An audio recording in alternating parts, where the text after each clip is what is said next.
Work, sometimes you just get sucked down a wormhole into the weirdness that is the internet.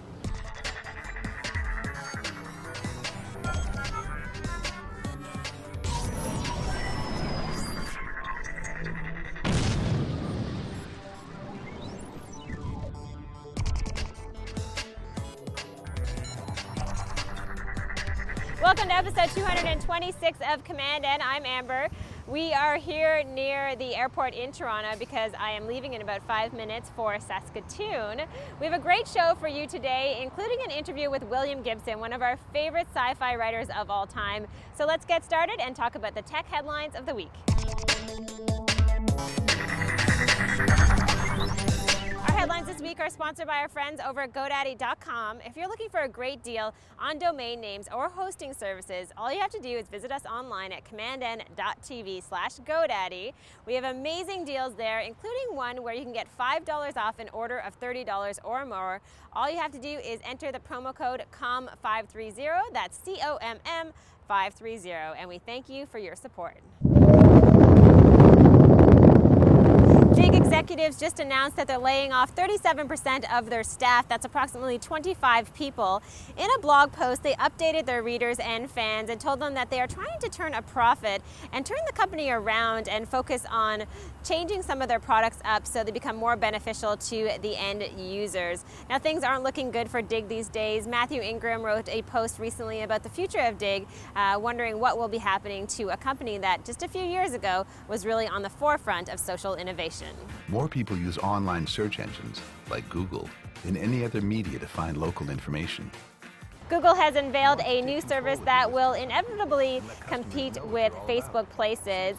Google Places now has a new piece of functionality called Boost that will allow businesses to go in and target ads on a location basis. So the idea being that if you're searching for a restaurant nearby, then all of a sudden the name of the restaurant may come up with a specific ad attached to that restaurant. So a great opportunity for many businesses out there to finally get in touch with consumers at the very point when they're searching for them on the internet.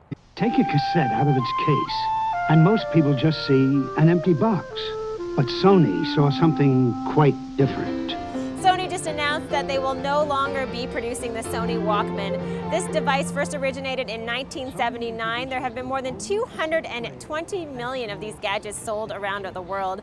I remember my first Sony Walkman. I also had the Sports Walkman, that very popular yellow gadget. So we are saying goodbye to really a technological icon. However, I'm sure you can still pick one up here and there on sites like eBay. Now you can lose inches off your waistline effortlessly, thanks to the new Super Walkman from Sony. Google has finally enhanced their service feed burner that allows you to manage multiple RSS feeds. We've used the service for a while on commandN. Now the interface, not only is it prettier, it also does more things. You can get better stats, and it integrates quite nicely with services like Google Analytics and AdSense. If you saw The Social Network, also known as the Facebook movie, you probably remember the Winklevoss twins, the 29-year-old twins who got in a dispute with Mark Zuckerberg because they claimed that Facebook was their idea. They are currently in the process of suing the very popular internet company founder. However, they have come out to say that most of the facts in the movie are true. This is kind of interesting. They've admitted that they had no correspondence whatsoever with Aaron Sorkin or Ben Mesrick, who was behind writing the book. So I guess there is a bit of truth to one of the most popular movies of 2010.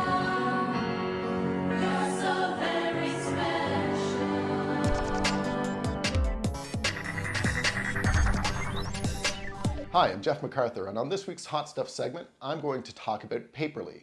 Paperly, that's paper.li, lets you specify a Twitter user, list, or combination of hashtags as the source of content that this service then organizes into a newspaper-style format in your browser.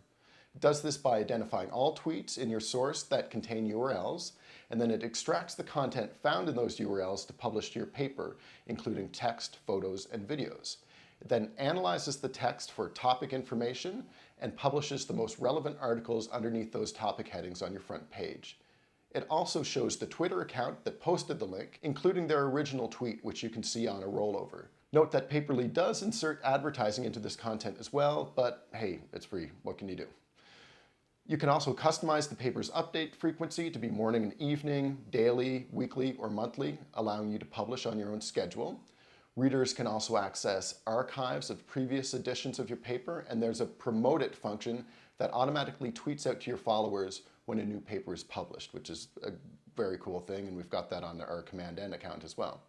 There's even a customizable widget that you can insert on your website that links to and reflects the content of your current paper.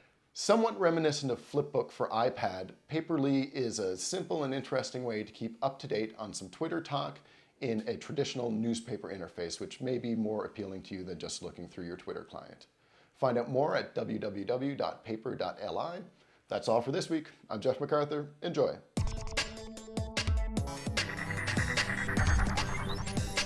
For a power friending tip this week, I'm going to talk about how you can combine social media with social good. Recently, Procter & Gamble announced a campaign where they're encouraging bloggers out there to add a widget to their websites, and when readers click on that widget, P&G will donate a day's worth of water to someone in need. The goal is to raise 100,000 days worth of water. So a really great idea, helps the community out there and also encourages people to participate online.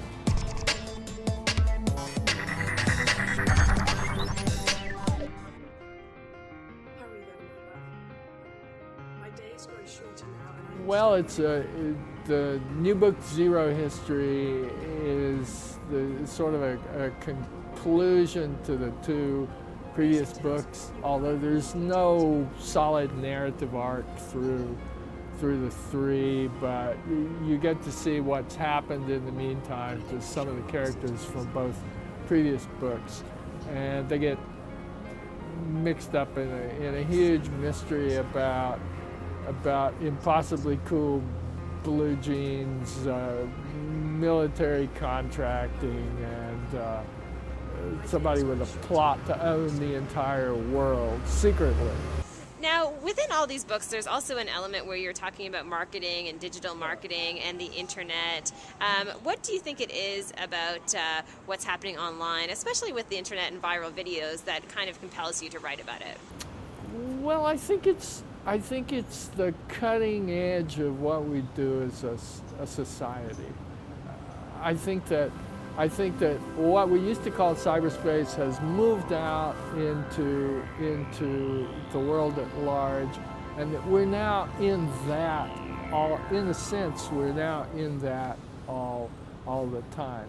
And it's not just the internet. It's cell phones. It's GPS.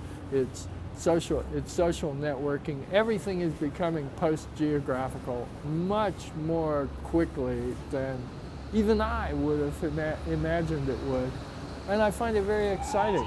Was writing this book any different than your previous books in the sense that how do you rely on some of this technology and research it? I mean, are you spending a ton of time on Google looking for inspiration or stories? What's that process like? One of the changes for me is that 20 years ago, if I were setting something in Hackney, I would look at a map and I'd say, okay, it's this particular street corner. Or probably I wouldn't even look at a map. I'd just say they were on a street corner in Hackney. And then I'd put in some,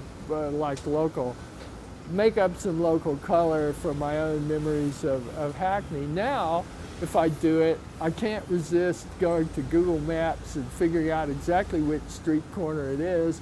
And then I go to Google Street View and I see what's actually there in total photographic detail. And that's a big change. It sort of changes my job in some fundamental way.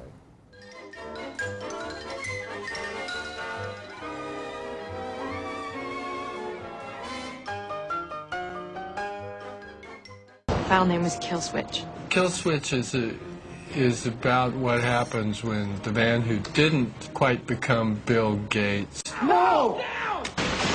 creates an artificial life form which he turns loose on the internet. Writing Kill Switch for X-Files was a wonderful experience because unlike writing a Hollywood feature film, when you write for television, You write it. It doesn't take that long, and then a month later they shoot it, and then you can watch it. It's like lightning fast compared to features. 'Tis twilight time, when purple I think it's curtains mark the end of well, day. the way I would put that is that for most of my career I was writing about the 21st century, but it was an imaginary 21st century, and I was writing about it in the 20th century. When I finally actually arrived in the 21st century, I looked around and I thought, I'm in the future. I'm in the future, and it's really interesting, and it's really messed up, and there are exciting things happening, but there's scary things happening. Why don't I use the toolkit of science fiction to write about this?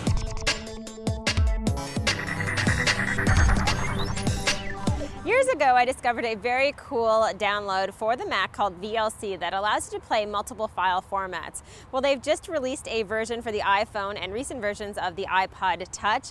It is a very cool download if you like to watch different videos that you find out there on the internet. It's completely free, and that's my web pick for this week. As always, we'd love to connect with you. If you want to send us an email, all you have to do is send it off to info@commandN.tv. You can also find us on Twitter and on Facebook, or you can leave us a comment at commandN.tv. Thanks for watching, and we'll see you next week.